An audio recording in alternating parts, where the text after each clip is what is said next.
Hello everyone and welcome to Firewatch.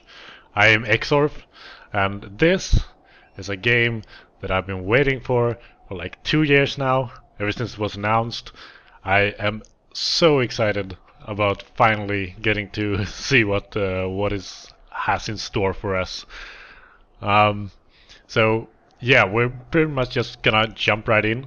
I don't know anything about the game other than I'm guessing I'm supposed to watch for fire in the Wyoming wilderness, I believe. Other than that, I've been staying away from spoilers, I've been staying away from trailers. I just know there's some real talent behind the game, and I'm super excited. So let's just jump right in.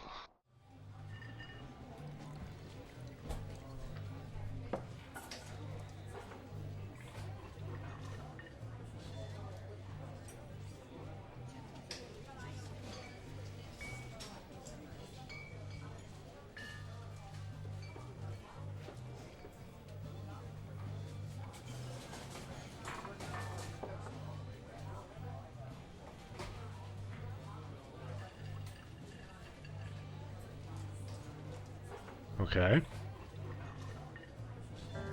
Oh. She's about your age, late 20s, laughing with well-dressed professors and grad students from nearby CU Boulder.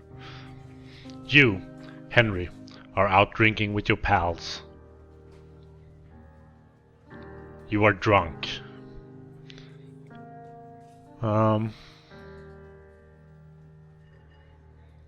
I'm gonna go with, so what's your, major? You slur the word major and it smells like course. You give an awkward smile. Evolutionary biology, she says, and I'm a professor. Cool, you reply. What's yours? She asks. She sniffs the air. Toxicology? Was that a burn? You ask. She says, definitely. Worried she hurts your feelings, she asks if you want to split a cheeseburger. 1 week later, you are Julia's boyfriend.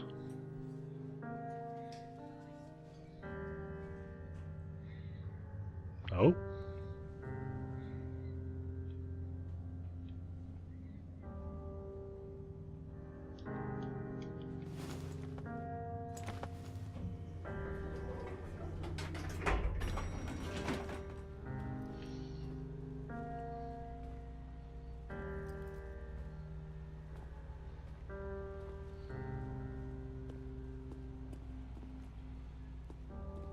Alright. My...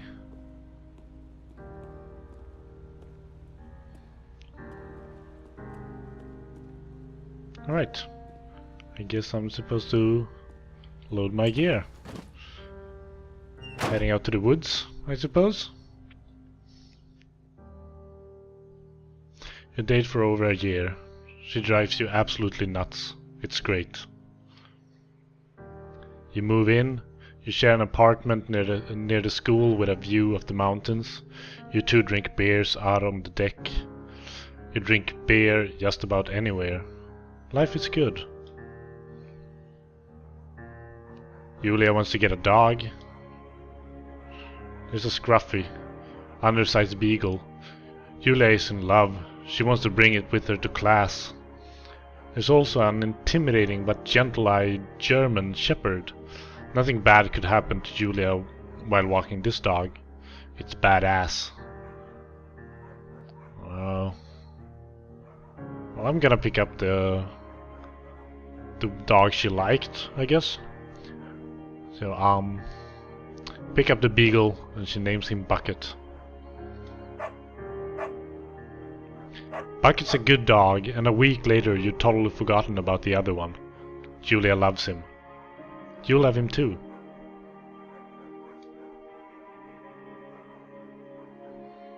(1979) You talk out on the deck. It's summer. 9:30 p.m. and the heat still radiates off the high desert. What do you think about kids? She asks. Kids? They're not very smart or good at much. I'm saying if you and I have some. A couple little idiots.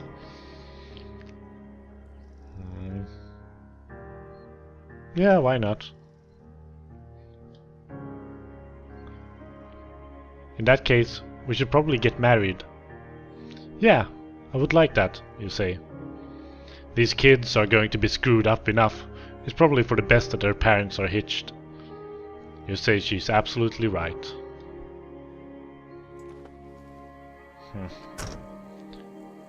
Why do I have a feeling this isn't going to turn out that well with these people?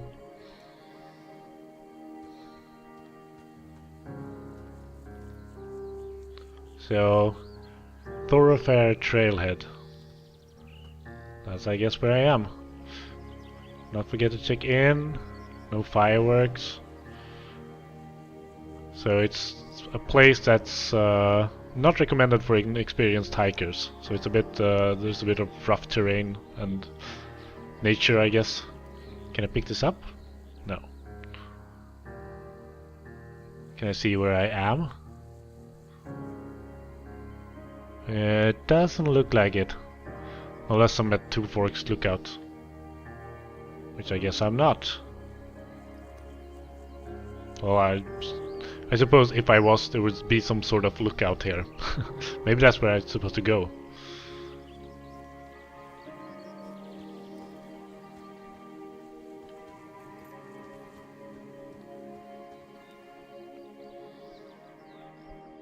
"1980. It's a Thursday night and Julia is 4 hours late. She doesn't call. You're worried and getting angrier by the minute. She walks in after you've gone to bed. She's not quite drunk, but she's clearly been having a fun time. You fight when she gets between the sheets. I get mad. No passive aggression here. You call her an inconsiderate asshole. She tells you to fuck yourself and to not be such a baby. You call her selfish. She knows you means it and it hurts her feelings.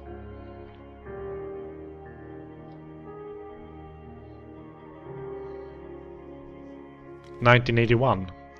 Julia still likes to draw. She draws plants from her research. She draws all the places you go.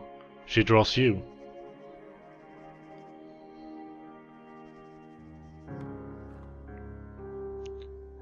Yeah, I look just like He-Man, so I'm gonna flex like him.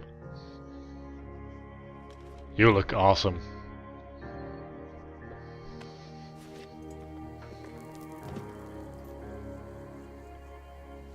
Oh, this is pretty. This is really pretty. Oh man.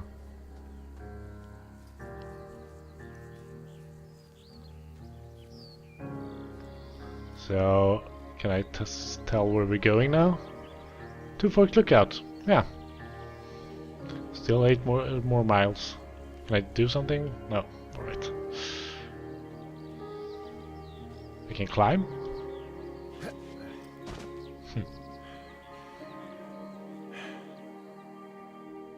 1982. During the summers, you and Julia enjoy walking Bucket at night. There's a festival in town. It brings in folks from far away places. One of them tried to mug you with a knife. Bucket gets kicked.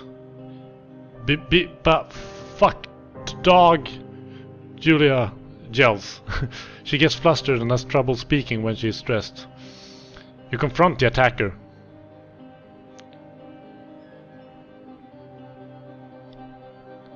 I beat his goddamn face in. Your arm gets cut up, but you beat the guy to a pulp. You don't feel very tough. You cry your eyes out before the cops show up. Julia asks to take a different path from that day forward. You say okay. You don't want to go that way either. From then on, you walk by the river.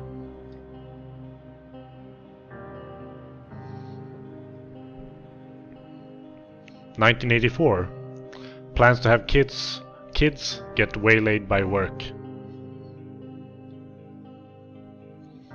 Julia gets offered a job at Yale. Yale is in Connecticut, 2,000 miles away.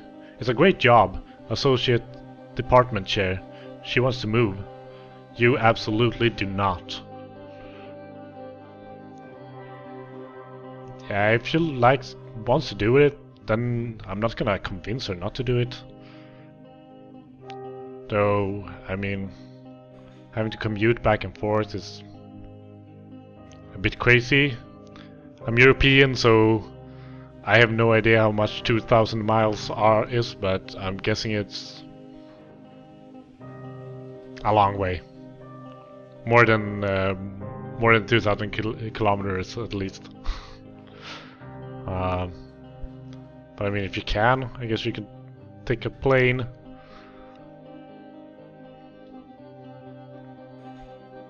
You ask her if she'll commute back and forth. You don't want to move to Connecticut. She says that'll be hard, but she'll do it if you won't move. You tell her not to pass it up if that's what she wants. Yeah, exactly. She agrees. She flies back to Boulder 3 times each semester.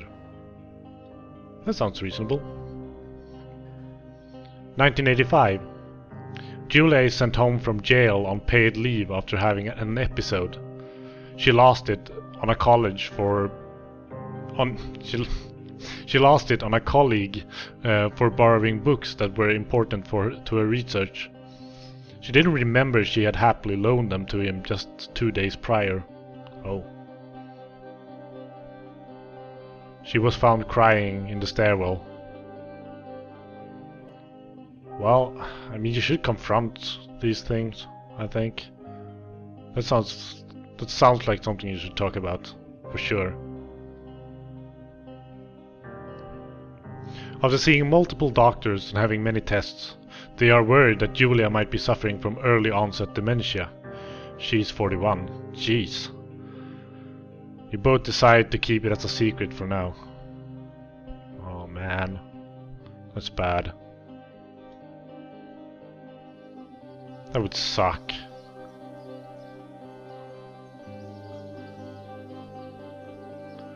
Alright, I can check my journal. Well, I do have the ring on my finger. Oh, I didn't even have time to register what's in the book, except for the naked man. A bucket is getting older. Julia comments that it's kind of nice because he gets in less trouble around the house. A week later, she goes back to the university. 1987. Julia's affliction gets worse. She can't remember things in class. Her research is in shambles. She drives her car to the next town over for no particular reason, and has to be brought home by the police. She's devastated. She's sent home on permanent medical leave. Some days you get the Julia who calls you a dope and your unborn children little idiots. Other days you get a stranger. She pulls you into bed to make love. After 5 minutes she goes into a panic, believing her dad is at the door. You tell her family. They are crushed and begin to make trips to and from their home in Australia to visit her. For a while, your friends come by with little things to brighten the day. She gets worse. 1988. You spend your days following Julia around the house. You count the seconds between the 2 weekly visits from Daniel, the nurse. He suggests that Julia could live somewhere else, somewhere with 24-hour care, a home. It sits with you for a couple of months. Oh man, that's rough. I don't know what to do in a situation like that. I mean, if I could, I suppose taking care of her by herself. I mean, I don't know what kind of facility it is. I don't want to send her somewhere shitty, somewhere where people who work don't get paid enough to care. I'm gonna take care of myself. Jeez.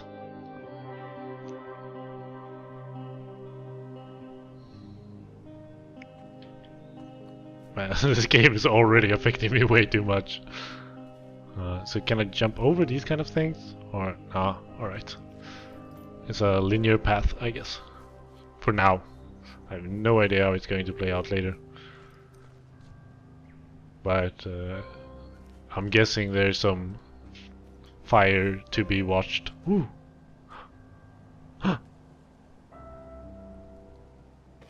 Hey there! Oh! It looked like it was limping or something. Or maybe I just don't know how those animals move. I don't know if it's an elk or if it's a reindeer.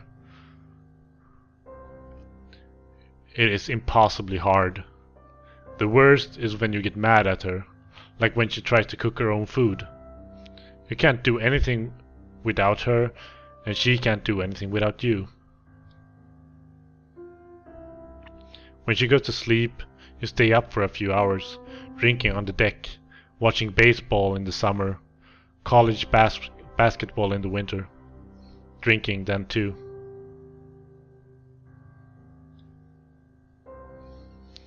You start going out after you put her to bed. The first time you do it, you worry about her getting up and walking around while you're gone. Oh, man. Yeah, I can't lock her in, that's crazy. You go to the same bar as the boring... You go to the same bar at the boring end of Pearl Street. It's nice there. Over time, you tell Sheila, the bartender, everything. It's a huge way off. You're home and in bed by 1 AM a couple nights in the week. You look forward to those nights. 1989. One night you are stopped at a DUI checkpoint. You blow a .10 and are taken off to jail for the night. You consider trying to hide it, but you tell your sister-in-law, Susan. Julia's parents take the next plane from Australia. They can't believe the state your house is in. Then they tell you Julia is coming to live with them. You don't argue. You say you'll visit soon. A few weeks go by. Summer is coming and you see an ad in the paper for a job. You take it.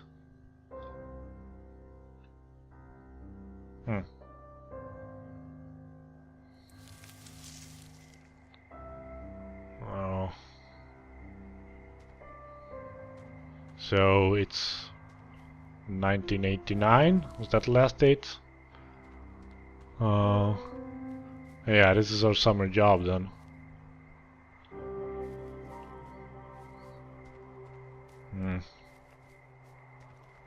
And I guess I never visited her. Well, it's just been a few weeks since she left, but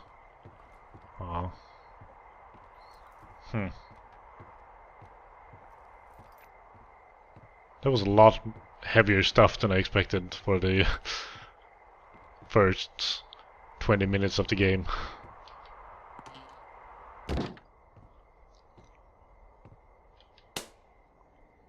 Right. So where are we? Hello, Two Forks Tower.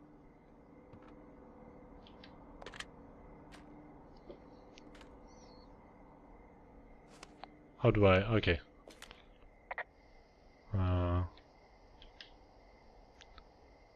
Oh, okay.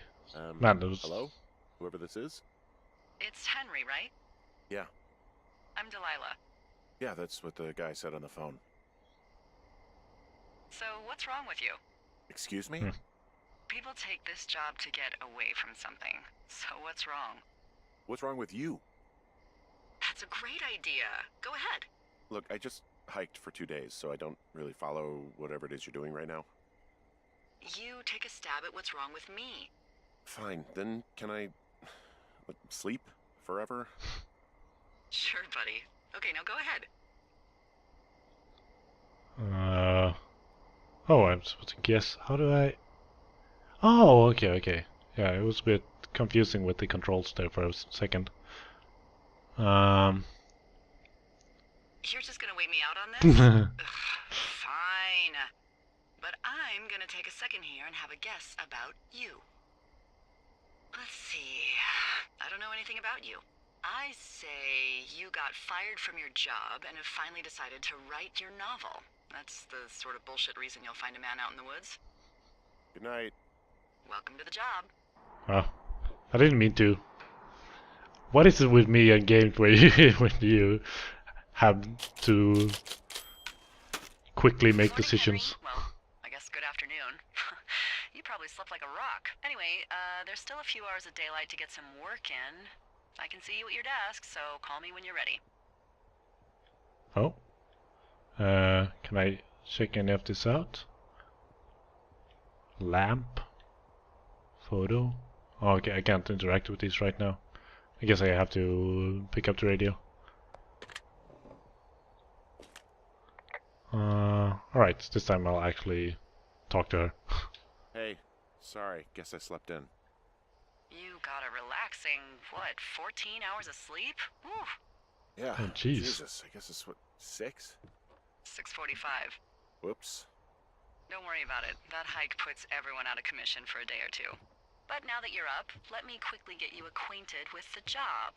There's a thing in the middle of your room with a round map on it. Do you see it? I do. Okay, yeah, I see it. This is the Osborne Firefinder, invented in 1914 by W.B. Osborne? You use this to spot, you guessed it, What the fuck? What is it? Nothing. You use this to... Oh, fuck me! What? Got language, lady. Out your west-facing window. Are you seeing what I'm seeing? Was west? Are West. those fucking fireworks? Oh, jeez. Whoa, that's not legal, right? No. You need to get down there right now and stop them. Fire danger is through the fucking roof. Is that really my job? Your job is whatever I say it is. Look, the closest ranger is like 2 days away. Go down there and set him straight. Oh, alright.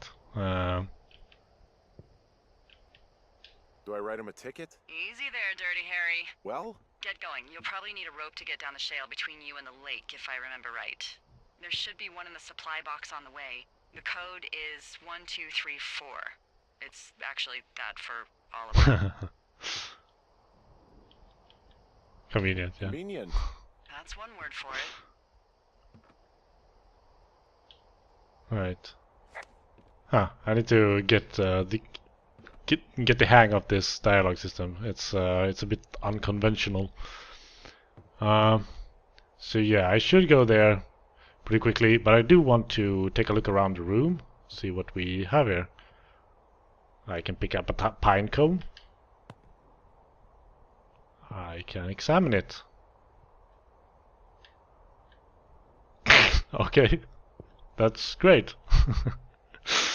Yeah, let's just put it back. I want to know what I was writing. Well, I guess I can't check that out. Alright. What with Julia? Oh, that's the wrong.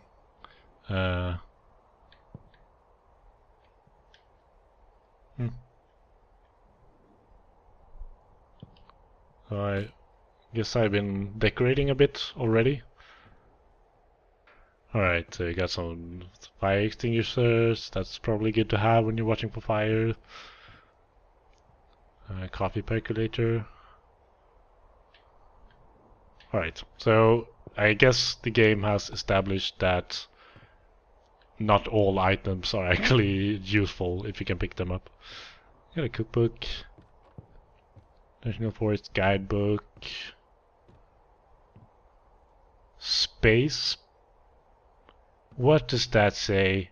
I hope it says space puffs. And not the other word that it could potentially be.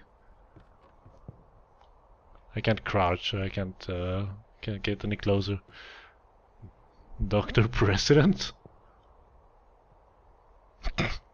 That sounds like a fun game. Okay. Thermos. So I can't actually pick anything up and just have it in my inventory, I guess.